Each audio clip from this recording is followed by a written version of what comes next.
Everyone, another special breakfast video. শুধু ব্রেকফাস্টই না, এটা তোমরা ইভিনিং স্ন্যাক্সেও বানাতে পারো।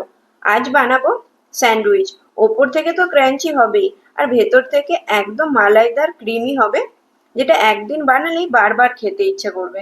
এটা তোমরা বাচ্চাদের লাঞ্চ বক্সেও দিতে পারো। কয়েকটা ভেজিস কাট করে নিলাম, আর গাজরটাকে এখানে গ্রেট করে নিয়ে নিলাম। আর স্যান্ডউইচটাকে ক্রিমি বানানোর জন্য এখানে আমাদের লাগবে হাঙ্কার, যেটা তুমি 3-4 ঘন্টা আগে টক দইকে এরকম সুতির কাপড়ে বেঁধে রেখে দিতে পারো, ওপরে কিছু ভারী কিছু চাপিয়ে। একদম এটা দেখবে পনিরের মতো হয়ে যাবে। তো এটাকে চামচে করে হালকা একটু মেখে নিয়ে ওপর থেকে কেটে রাখা সব ভেজিস গুলো অ্যাড করে দেবো।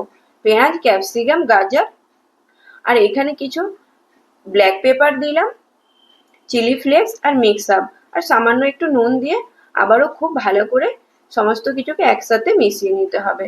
এখানে টমেটো আর কাশ্মীরি লঙ্কার আমি একটা চাটনি বানিয়ে নিলাম, যেটা আমরা পরে স্যান্ডউইচে ইউজ করব। 1 পিঞ্চ মতো নুন দিয়ে খুব ভালো করে স্মুথ ব্লেন্ড করে নেব।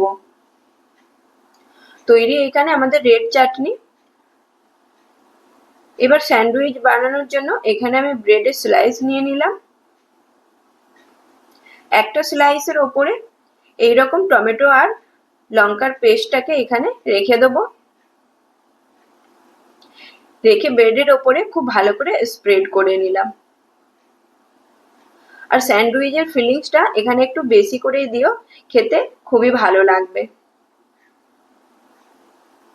আর বাচ্চাদের তো এটা এতটাই পছন্দ হবে, সেটা তো বলার মতো নয়। একদিন বানিয়ে ট্রাই করলে সেটা বুঝতে পেরে যাবে। তো এখানে আমি একটা করে চিজের স্লাইসও দিয়ে দিলাম। এবার এইভাবে স্যান্ডউইচগুলো একের ওপরে আর একটা রেখে দিয়ে ফ্রাইং প্যানে বাটার দিয়ে খুব ভালো করে গোল্ডেন ব্রাউন ক্রিস্পি করে ভেজে নিতে হবে। মিডিয়াম টু লো ফ্লেমে ভেজে নিবে। এখানে আমার স্যান্ডউইচগুলো একদম রেডি হয়ে গেছে। মাঝের থেকে একটা করে কাট লাগিয়ে দিলাম। সুপার টেস্টি হয়, মাস্ট ট্রাই রেসিপি, বাড়িতে অবশ্যই বানিয়ে দেখো। এই স্যান্ডউইচ এমনিই খেতে দুর্দান্ত লাগে, এটা খেতে আর কিছু লাগেই না। তো তুমি যদি চাও তবে 1 কাপ গরম চা বা কফি নিয়ে নিতে পারো এর সঙ্গে। আমি এখানে ফিল্টার কফি নিয়েছিলাম, কফিটা 2 কাপের মধ্যে নিলাম, আর দিয়েছিলাম ওপর থেকে ফুটিয়ে রাখা গরম দুধ। তো এই ছিল আজকে আমাদের ব্রেকফাস্ট। কেমন হয়েছে অবশ্যই জানিও, ভালো লাগলে একটা শেয়ার করে দিও। টেক